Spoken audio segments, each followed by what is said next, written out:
السلام علیکم ورحمۃ اللہ وبرکاتہ۔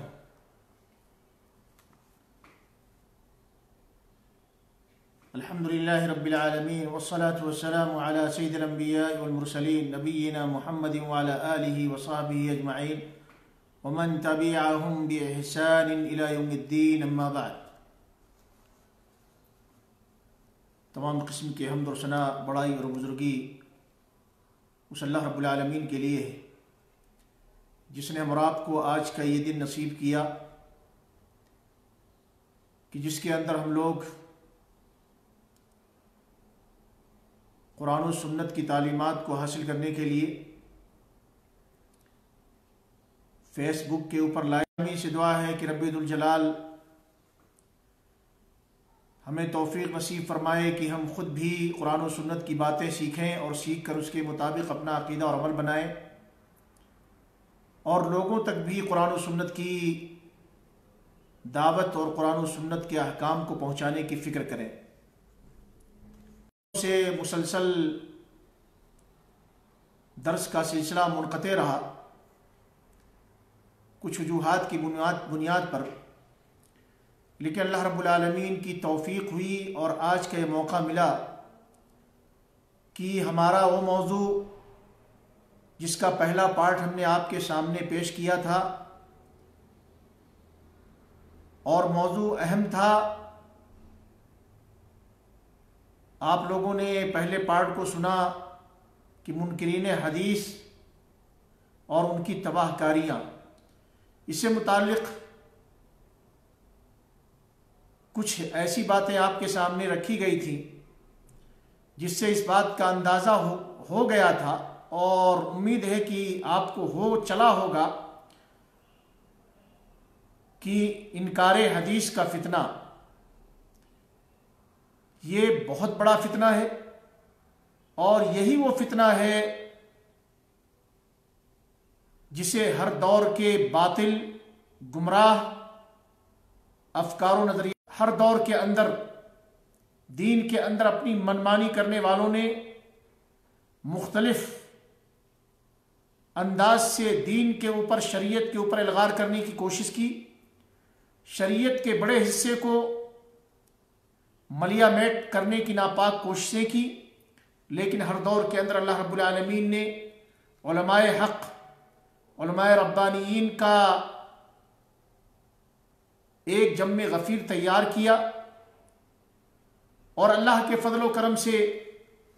علماء حق نے ہر دور کے اندر اٹھنے والے فتنے، انکار حدیث سے متعلق،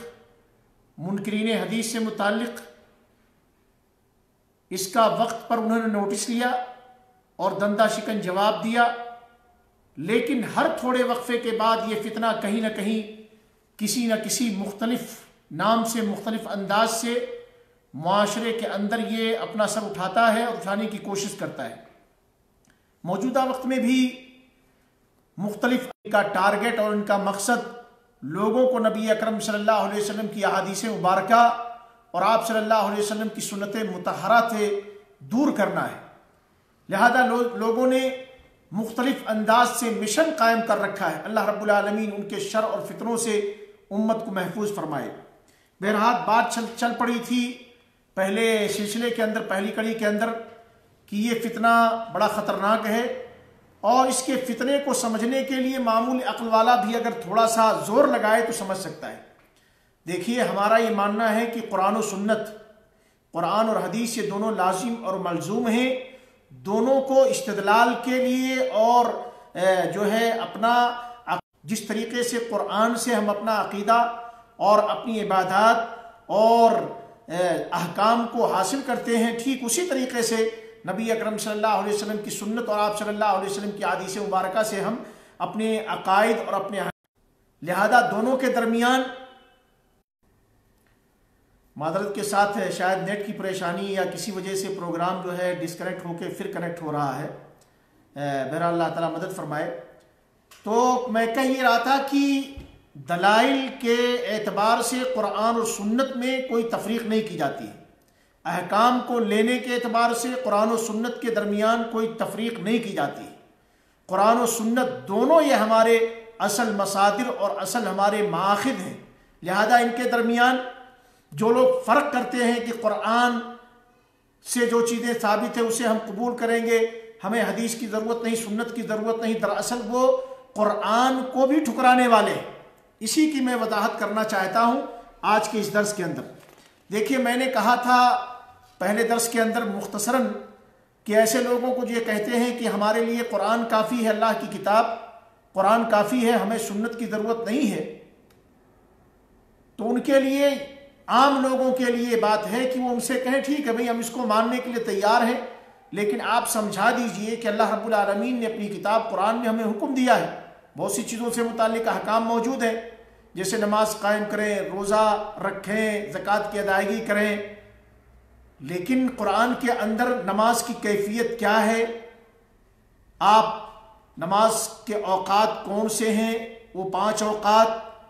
اور اسی طریقے سے نماز کی کیفیت، کھڑے ہوں گے تو کیا پڑھیں گے، کیا بول کے کھڑے ہوں گے، کھڑے ہونے کی کیفیت میں آپ کو کیا پڑھنا ہے، رکوع کیسے جائیں گے، رکوع جاتے ہوئے کیا بولیں گے، رکوع میں کیا بولیں گے، کیا پڑھیں گے، رکوع سے سر اٹھاتے ہوئے کیا بولیں گے، اور اسی طریقے سے سجدے میں جاتے ہوئے کیا بولیں گے، سجدے میں جا کر کے کیا بولیں گے، آپ کے سجدے کی کیفیت کیسی ہوگی، سجدے میں کیا کچھ پڑھیں گے، سجدے سے سر اٹھائیں گے کیسے اٹھائیں گے، کیا کہہ کر کے اٹھائیں گے، دونوں سجدوں کے درمیان آپ کیا کریں گے، کیا پڑھیں گے، وغیرہ وغیرہ۔ یہ ساری کی ساری کیفیات جو ہے قرآن کے اندر موجود نہیں ہے، تو آپ ٹھیک ہے بھئی ہمارے لیے قرآن کافی ہے، اس قرآن سے آپ ثابت کر دیجئے نماز کی کیفیت کو۔ روزہ قرآن سے ثابت ہے، روزے کی ڈیٹیل، آپ کن چیزوں سے روزہ ٹوٹ جاتا ہے، کن چیزوں سے مکروہ ہو جاتا ہے، یہ پوری چیزیں آپ ڈیٹیل کے ساتھ قرآن سے ثابت کر دیجئے۔ اسی طریقے سے زکوٰۃ کا حکم قرآن میں موجود ہے، لیکن زکوٰۃ کی ڈیٹیل، زکوٰۃ کتنے جو ہے مال پر فرض ہوگا، کتنے جو ہے غلوں میں فرض ہوگا، اس کی مقدار کیا ہوگی، زکوٰۃ کا نصاب کیا ہوگا، اس کی ڈیٹیل آپ قرآن سے ہمیں دے دیجئے، ہم ٹھیک ہے مان لیتے ہیں کہ ہمارے لیے سنت کی ضرورت نہیں ہے۔ اسی طریقے سے آئیے، بہت سی باتیں ہیں، دیکھیے یہی وجہ ہے کہ کہتے ہیں کہ دیکھیں اللہ رب العالمین نے اپنی کتاب قرآن کریم کے اندر نماز کی پابندی کا حکم دیا ہے، یہ بات موجود ہے، لیکن نماز کی تعداد کیا ہوگی،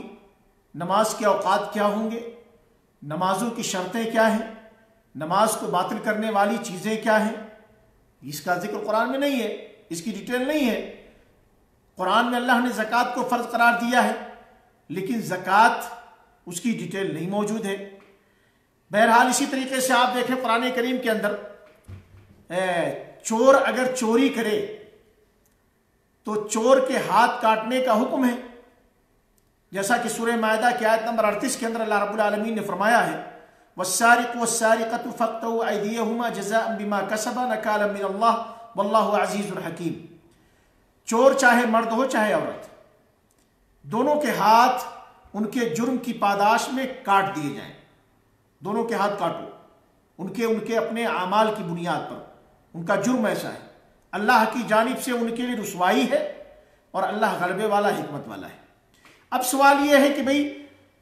چور کا ہاتھ کاٹا جائے گا، مال کا نصاب بھی کچھ ہے، چوری کتنی مقدار میں ہو تب ہاتھ کاٹا جائے گا، قرآن میں اس کی ڈیٹیل ہے، اور پھر ہاتھ کاٹا جائے گا تو کون سا ہاتھ کاٹا جائے گا، داہنا کاٹا جائے گا، بایاں کاٹا جائے گا، اس کی ڈیٹیل قرآن میں نہیں ہے۔ اسی طریقے سے ہاتھ کہاں سے کاٹا جائے گا، یہ انگلیاں کاٹی جائیں گی، گٹے سے کاٹا جائے گا، یہ جو ہے یہاں سے ہتھیلیاں کاٹی جائیں گی، کلائی کاٹی جائے گی، بازو سے یہاں سے کاٹا جائے گا، یا پورا ہاتھ کاٹا جائے گا، کوئی ڈیٹیل نہیں ہے۔ تو اب ان ساری چیزوں کا پتہ آپ کو کہاں سے ملے گا؟ اللہ کے نبی صلی اللہ علیہ وسلم کی حدیث سے، نبی صلی اللہ علیہ وسلم کی سنت سے۔ لہذا قرآن کریم کے اندر بہت سی چیزیں ایسی ہیں، بہت سے احکام ایسے ہیں جو مجمل ہیں، شارٹ کٹ ہیں، اور جن کی ڈیٹیل اور تفصیل سنت کے اندر، حدیث کے اندر موجود ہے۔ اب کوئی شخص یہ کہتا ہے نہیں ہمارے لیے قرآن کافی ہے، تو قرآن کافی نہیں ہوگا، ورنہ آپ نماز بھی نہیں پڑھ سکتے، آپ زکوٰۃ کی ادائیگی بھی نہیں کر سکتے، آپ جو ہے جتنے حدود ہیں ان کا نفاذ بھی آپ نہیں کر سکتے، کیونکہ ان کی ڈیٹیل ہی نہیں ہے۔ یہی وجہ ہے کہ علامہ بدر الدین الزرکشی رحمہ اللہ نے فرمایا ہے، کہتے ہیں کہ امام شافعی رحمۃ اللہ علیہ نے اپنی کتاب رسالہ کے اندر فرمایا چیپٹر قائم کیا ہے بابو فرض طاعت الرسول صلی اللہ علیہ وسلم کہ اللہ کے رسول صلی اللہ علیہ وسلم کی اطاعت و فرما برداری فرض ہے، اس بات کا بیان یہ چیپٹر ہے۔ اس کے اندر کہتے ہیں قال تعالیٰ کہ اللہ تعالیٰ کا فرمان ہے من یطع الرسول فقد اطاع اللہ، جس نے رسول کی اطاعت و فرما برداری کی گویا اس نے اللہ کی اطاعت و فرما برداری کی۔ رسول کی اطاعت و فرما برداری گویا اللہ کی اطاعت و فرما برداری ہے۔ کہتے ہیں اس کے آگے وَكُلُّ فَرِيضَةٍ فَرَضَهَا اللَّهُ تَعَالَى فِي كِتَابِهِ، ہر وہ فرد کام، ہر وہ فریضہ جسے اللہ تعالیٰ نے اپنی کتاب قرآن کے اندر فرض قرار دیا ہے، ہر وہ چیز جس کو اللہ نے اپنی کتاب قرآن میں فرض قرار دیا ہے، کالحج والصلاة والزکاة، جیسے حج یہ فرض ہے قرآن میں اس کا حکم ہے، نماز فرض ہے قرآن میں اس کا حکم ہے، زکوٰۃ فرض ہے قرآن میں اس کا حکم ہے۔ لولا بیان الرسول ما كنا نعرف کیف نأتیہا، کہتے ہیں ہر وہ چیزیں جس کو قرآن میں فرض قرار دیا گیا ہے، جیسے نماز ہے، روزہ ہے، زکوٰۃ ہے، حج ہے، وغیرہ وغیرہ، اگر اللہ کے رسول صلی اللہ علیہ وسلم کا اس کے بارے میں ڈیٹیل بیان نہ ہوتا، نبی اکرم صلی اللہ علیہ وسلم نے اس کی تفصیلات بیان نہ کی ہوتی، تو ہمیں اس بات کا پتہ نہ چلتا کہ ہم اسے کیسے ادا کریں، ہمیں سمجھ ہی نہ آتی کہ ہم نماز پڑھیں تو کیسے پڑھیں، زکوٰۃ دیں تو کیسے دیں، حج کریں تو کیسے کریں، روزے رکھیں تو کیسے رکھیں، ہمیں اس کی سمجھ ہی حاصل نہ ہوتی اگر اللہ کے رسول صلی اللہ علیہ وسلم کا بیان اور آپ کی ڈیٹیل نہ ہوتی۔ وَلَا كَانَ يُمْكِنُنَا أَدَاءُ شَيْءٍ مِّنَ الْعِبَادَاتِ، اور ہمارے لیے ممکن ہی نہیں ہوتا کہ عبادت میں سے کسی بھی عبادت کو ہم انجام دے پائیں۔ وَإِذَا كَانَ الرَّسُولُ مِنَ الشَّرِيعَةِ بِهَذِهِ الْمَنزِلَةِ، کہتے ہیں کہ جب رسول کا یہ مقام و مرتبہ ہے شریعت کے اندر، یہی وجہ ہے كانت طاعته على الحقیقة طاعت اللہ طاعت للہ، کہ اللہ کے رسول صلی اللہ علیہ وسلم کی اطاعت و فرما برداری کو اللہ کی اطاعت و فرما برداری کا نام دیا گیا۔ کیوں؟ اس لیے کہ اللہ نے جو احکام جاری کیے قرآن کے اندر، جن چیزوں کو فرض قرار دیا ہے، اگر رسول اکرم صلی اللہ علیہ وسلم نے اس کے بارے میں بیان نہ دیا ہوتا، آپ نے ان کی ڈیٹیل نہ بیان کی ہوتی، تو وہ چیزیں ہماری سمجھ ہی میں نہیں آتی، ہم ان کو ادا کر ہی نہیں سکتے، ان کی حقیقتوں کو جان ہی نہیں سکتے۔ اس کے لیے کہا گیا، اللہ رب العالمین نے فرمایا کہ جس نے اللہ رسول کی اطاعت و فرما برداری کی، اس نے گویا اللہ کی اطاعت و فرما برداری کی۔ یہ کتاب البحر المحیط، اس کے اندر یہ جو ہے عبارت موجود ہے۔ اسی طریقے سے دیکھیں، اگر کوئی شخص مسلمان ہو کر کے کہتا ہے کہ ہمارے لیے قرآن کافی ہے، اللہ کی کتاب، ہمیں حدیث و سنت کی ضرورت نہیں ہے، اور ہم تو قرآن کی تعظیم کرنے والے ہیں، قرآن کا صحیح معنوں میں حق ادا ہم ہی کرنے والے ہیں، ہماری جیسی تعظیم کوئی اور نہیں کرتا ہے، لہذا قرآن کی تعظیم کا یہ تقاضا ہے کہ ہم قرآن کو ساری چیزوں کے لیے کافی مانیں۔ ایسا شخص دراصل قرآن ہی کا سب سے بڑا مخالف ہوگا، جو یہ کہے کہ سنت کی ضرورت نہیں، حدیث کی ضرورت نہیں، قرآن ہی ہمارے لیے کافی ہے۔ سب سے بڑا قرآن کا مخالف وہی شخص ہے، اس بات کا دعویٰ کرنے والا، اور دین سے سب سے زیادہ جو ہے دور ہونے والا ایسا شخص ہوگا۔ کیوں؟ اس لیے کہ اس نے قرآن ہی کو دین کے قائم کرنے کے لیے، احکام کے قائم کرنے کے لیے صرف قرآن کو اس نے کافی مانا ہے۔ حالانکہ لازمی طور سے ایسا شخص جو یہ کہتا ہے کہ ہمارے لیے قرآن کافی ہے، اگر اس سے کہا جائے بھائی سنت کے مطابق تمہارا عمل ہے یا عمل نہیں ہے، سنت کو مانتے یا نہیں مانتے، اگر وہ کہتا ہے کہ نہیں ہم سنت کو نہیں مانتے، سنت کے مطابق ہمیں عمل نہیں کرنا ہے، تو پھر تو کافر ہو جائے گا۔ یا سنت کے مطابق اس کا عمل ہوگا، اگر وہ سنت کا انکاری ہے، سنت کا حدیث کا منکر ہے، دائرہ اسلام سے باہر ہو جائے گا۔ اور اگر یہ کہنے والا کہ ہمارے لیے قرآن کافی ہے، اگر وہ سنت کے مطابق مکمل عمل کرتا ہے یا کچھ چیزوں میں عمل کرتا ہے، تو اپنے اس دعوے کا وہ مخالف ہے، خود اس کے اندر تضاد ہے۔ ایک طرف یہ کہتا ہے کہ قرآن ہمارے لیے کافی ہے، اور اس کے بعد نماز جب ادا کرتا ہے تو نماز کی کیفیت نبی اکرم صلی اللہ علیہ وسلم کے سکھائے ہوئے طریقے کے مطابق، کہتا ہے ہمارے لیے قرآن کافی ہے، روزہ رکھنے کی کیفیت نبی اکرم صلی اللہ علیہ وسلم کے سکھائے ہوئے طریقے کے مطابق، کہتا ہے ہمارے لیے قرآن کافی ہے، زکوٰۃ کی ادائیگی نبی اکرم صلی اللہ علیہ وسلم کے بتائے ہوئے طریقے کے مطابق۔ تو اب اگر تو یہ اعلان نعمت کے اتمام کا، نعمت کے جو ہے مکمل کیے جانے کا، یہ صرف قرآن کا اعلان نہیں ہے کہ قرآن مکمل ہو گیا، احکام سارے مکمل ہو گئے، اور احکام قرآن کے اندر بھی ہے، احکام سنت کے اندر بھی۔ یہی وجہ ہے کہ آپ دیکھیں گے کہ جب آیت کریمہ یہ اتار دی گئی، اس کے بعد بھی اللہ رب العالمین نے قرآن کے اتارنے کا سلسلہ بند نہیں کیا، قرآن کا نزول جاری رہا۔ معذرت کے ساتھ ڈسٹرب کافی ہو رہے ہیں، تو بہرحال میں یہ کہہ رہا تھا کہ اللہ رب العالمین نے جہاں یہ فرمایا، آپ دیکھیں سورہ مائدہ کی آیت نمبر 3 کو، اليوم اکملت لکم دینکم واتممت علیکم نعمتی ورضیت لکم الاسلام دینا۔ یہ حجۃ الوداع کا موقع ہے،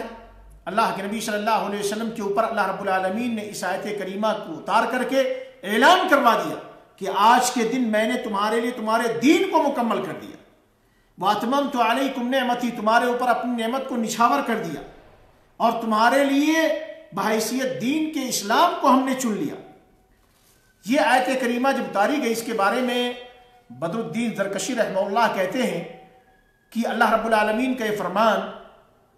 اکملت لکم دینکم، اس سے مراد اکملت لکم الاحکام ہے،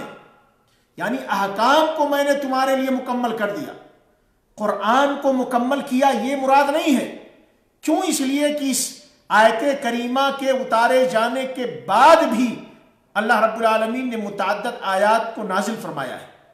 تو پتہ یہ چلا کہ احکام تو مکمل ہو گئے تھے، لیکن قرآن کا نزول کوئی سمجھے، اور گویا اس سے نتیجہ یہ نکلا کہ قرآن ہی صرف اللہ کی نعمت ہے اور اسلام صرف قرآن کا نام ہے، یہ باطل ہے۔ اسلام قرآن کا بھی نام ہے، اسلام نبی اکرم صلی اللہ علیہ وسلم کی سنت اور آپ کی احادیث کے مجموعے کا بھی نام ہے، دونوں لازم اور ملزوم ہیں، اور دونوں کے اندر احکام موجود ہیں۔ کوئی شخص کہ نہیں ہم صرف قرآن کو مانیں گے، بڑے احکام کو ٹھکرانا لازم ہوگا، بڑے مسائل گویا جو ہے جو موجود ہے دین اسلام کا حصہ ہے، لازمہ ہے، بڑے بڑے مسائل، اگر کوئی شخص یہ کہتا ہمارے لیے قرآن کافی ہے تو ان کا ٹھکرانا لازم ہوگا، اور پھر اس کا اسلام بچانا مشکل ہو جائے گا، ایمان بچانا مشکل ہو جائے گا۔ علامہ ابن القیم رحمہ اللہ فرماتے ہیں کہ اللہ سبحانہ و تعالیٰ نے اپنے رسول جناب محمد مصطفیٰ صلی اللہ علیہ وسلم کی زبانی اپنے کلام کے ذریعے سے اور اپنے رسول کے کلام کے ذریعے سے جو کچھ اللہ تعالیٰ کو حرام ٹھہرانا تھا اس کو بیان کر دیا، جو کچھ حلال ٹھہرانا تھا اس کو بیان کر دیا، جو کچھ ہمیں کرنا ہے اس کا حکم دے دیا، جن سے ہمیں بچنا ہے اس کا حکم دے دیا۔ اللہ رب العالمین نے کس کے ذریعے سے دیا ہے؟ اپنے رسول کی زبان سے، اور رسول کی زبان سے دو چیزیں آئی ہیں، دونوں وحی ہیں، وحی مطلوب، وحی غیر مطلوب، یعنی یہ قرآن بھی نبی اکرم صلی اللہ علیہ وسلم ہی نے بتایا ہے، اور قرآن کے علاوہ قرآن کی جیسی جو دوسری چیز ہے جسے حکمت بھی کہا جاتا ہے، سنت بھی کہا جاتا ہے، نبی اکرم صلی اللہ علیہ وسلم کی زبان مبارک سے وہ بھی ادا ہوئی ہے۔ تو گویا شریعت صرف قرآن کا نام نہیں، قرآن کے اندر جو کچھ موجود ہے اسی کا نام نہیں، بلکہ قرآن کے ساتھ ساتھ نبی اکرم صلی اللہ علیہ وسلم کی سنت کے مجموعے کا نام بھی شریعت ہے۔ اسی طریقے سے دیکھیں منکرین حدیث یا انکار حدیث کے جو لوگ اس فتنے سے جو دوچار ہیں، ان کو چاہیے کہ ان کو معلوم ہونا چاہیے کہ اللہ تعالیٰ نے جس طریقے سے قرآن کو اتارا ہے، اسی طریقے سے اللہ رب العالمین نے قرآن کے ساتھ قرآن کے جیسی ایک دوسری چیز بھی عطا کی، اور جو قرآن ہی کے مانند ہے حجت کے اندر، اور بندوں کے اوپر لازم ہے کہ جس طریقے سے وہ قرآن کو اختیار کرتے ہیں اسی طریقے سے اس چیز کو بھی اختیار کریں۔ اور اللہ کے نبی صلی اللہ علیہ وسلم نے محض جو کچھ قرآن کے اندر ہے اسی کو ہم مانیں گے، اسی کو قبول کریں گے، ہمارے لیے صرف قرآن ہی کافی ہے، اس سے اللہ کے نبی صلی اللہ علیہ وسلم نے لوگوں کو وارننگ بھی دی ہے۔ اور اللہ کے نبی صلی اللہ علیہ وسلم نے ایک مثال بیان کی کہ ایسی چیز جس کا ثبوت سنت کے اندر ہے اور جس کو سنت کے اندر حرام ٹھہرایا گیا، حالانکہ قرآن کے اندر آیت میں اس کا ذکر نہیں ہے، بلکہ قرآن کے اندر ایک طرح سے اس کے حلال ہونے کا اشارہ ملتا ہے، اور یہ ساری کی ساری چیزیں ایک ہی حدیث کے اندر موجود ہیں، جیسا کہ مقدام ابن معدی کرب سے روایت ہے، وہ کہتے ہیں کہ اللہ کے رسول صلی اللہ علیہ وسلم نے فرمایا الا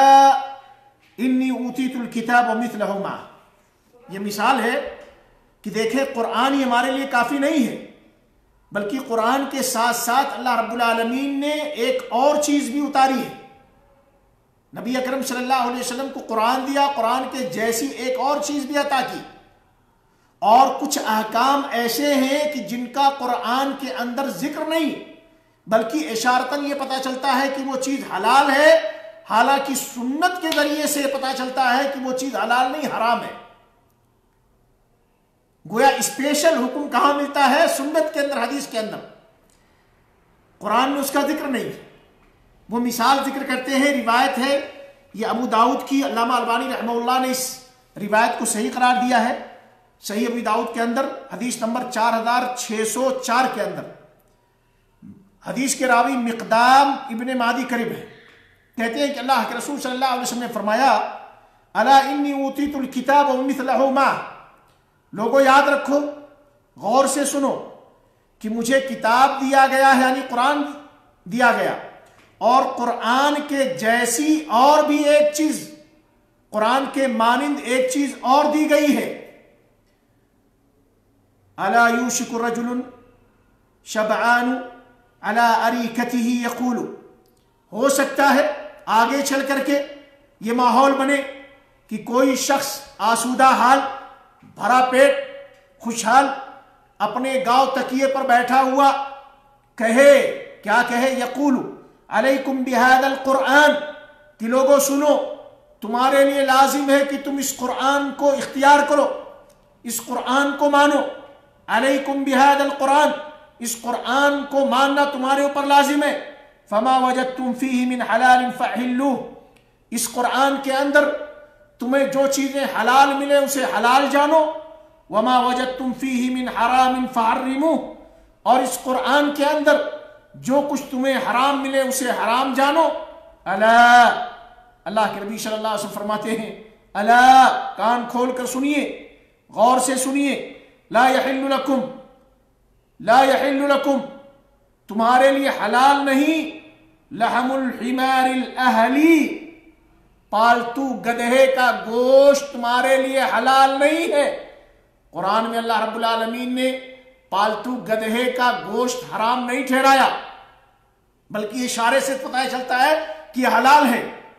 جس میں اللہ رب العالمین نے ڈیٹیل بیان کی ہے، وہاں اس کا تذکرہ نہیں ہے ڈیٹیل کے ساتھ، لیکن اللہ کے نبی صلی اللہ علیہ وسلم نے فرمایا کہ دیکھو، ہو سکتا ہے آگے چل کر کے کوئی اپنے گاؤں تکیے پر ٹیک لگا کر بیٹھا ہوا یہ کہہ رہا ہو کہ اے لوگو، تم قرآن کو اختیار کرو، تمہارے لیے قرآن کافی ہے، قرآن کے اندر جو چیزیں حلال ہیں انہیں حلال جانو، قرآن میں جو چیزیں حرام ہیں انہیں حرام جانو۔ دیکھو، سنو، غور سے سنو، تمہارے لیے پالتو گدھا حرام ہے، پالتو گدھے کا گوشت حلال نہیں ہے، حالانکہ اس کا قرآن میں تذکرہ نہیں ہے۔ وَلَا كُلُّ ذِي نَابٍ مِّنَ السَّبْعِ، اور اسی طریقے سے ہر وہ درندہ جو اپنے دانت سے پھاڑ کھاتا ہے، دانتوں سے شکار کرنے والے جانور کا گوشت بھی تمہارے لیے حلال نہیں ہے، حرام ہے۔ بھیڑیے ہیں، چیتے ہیں وغیرہ جو اپنے دانتوں سے اپنے شکار کو پکڑتے ہیں، پھاڑ کھانے والے جانور، ایسے جانور کا گوشت بھی تمہارے لیے حلال نہیں۔ اور گھریلو جو گدھے ہیں، پالتو گدھے، ان کا گوشت بھی تمہارے لیے حلال نہیں، حرام ہے، حالانکہ قرآن میں اس کا تذکرہ نہیں ہے۔ اب بولو ان لوگوں سے جو یہ کہتے ہیں کہ ہمارے لیے قرآن کافی ہے، ہمیں سنت کی ضرورت نہیں ہے، کیا وہ پالتو گدھوں کا گوشت کھائیں گے؟ کیا وہ جو ہے پھاڑ کھانے والے جانوروں کا گوشت کھائیں گے؟ اگر وہ کہتے ہیں ہاں بھائی قرآن میں نہیں کھائیں گے، ہم کھائیں گے، ہمارے لیے حلال ہے، تو ہم کہیں گے اللہ کے نبی صلی اللہ علیہ وسلم کی حدیث کو کیا کرو گے؟ اگر کوئی شخص اس کے باوجود تھڑنے کے ساتھ انکار کرتا ہے کافر ہو جائے گا، اور اگر کہتا نہیں ہاں اس بات کو مانتے ہیں کہ بھئی پالتو گدھا حرام ہے اور پھاڑ کھانے والے جانوروں کا گوشت حرام ہے، تو ہم کہیں گے تو پھر تو تم ٹکرا گئے اپنے آپ میں۔ تم نے جو یہ کہا ہمارے لیے قرآن کافی ہے، گویا قرآن تمہارے لیے کافی نہیں، بہت سی چیزیں ایسی ہیں کہ جن کا تذکرہ قرآن میں موجود نہیں ہے، جن کی ڈیٹیل قرآن میں نہیں ہے۔ نئے احکام بھی کچھ ایسے ہیں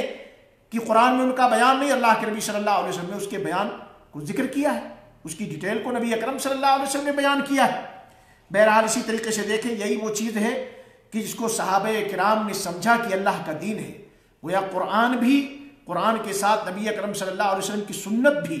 احادیث رسول جو صحیح سند سے ثابت ہوں، یہ دین کا حصہ ہے، دین کا لازمہ ہے۔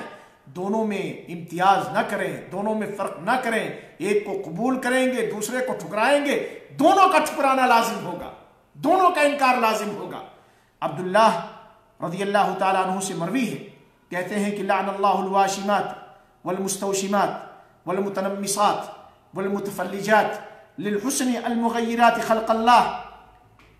کہ اللہ تعالیٰ نے لعنت بھیجی۔ عبداللہ نے کہا کہ اللہ نے لعنت بھیجی ہے گودنا گودانے والی عورتیں اور جو گودنا گودتی ہیں ان عورتوں پر، یعنی اگر کوئی خاتون دوسروں کو بلا کر کے گودنا گودواتی ہے تو اس پر بھی اللہ کی لعنت، اور جو آ کر کے گودنا گودتی ہے اس پر بھی اللہ کی لعنت۔ والمستوشمات والمتنمصات، اور اسی طریقے سے بالوں کے اندر جو جوڑے لگاتے ہیں، بال لمبے ہو جائے دھوکہ دینے کے لیے، بالوں کو کھیڑتے ہیں جو، ان پر بھی جو ہے اللہ کی لعنت ہے۔ اور اسی طریقے سے بہت سے ہے نا، ابروؤں کو اکھیڑ کر کے جو ہے یہاں سے بال اکھیڑ کر کے خوبصورتی پیدا کرنے کے لیے، دانتوں کے درمیان جو عورتیں، اور یاد رہے یہ حکم ان مردوں کے لیے بھی ہوگا جو یہ کام جو ہے خوبصورتی بیوٹی پیدا کرنے کے لیے کریں، اگر بال اکھاڑتے ہیں اس میں ان کا شمار ہوگا۔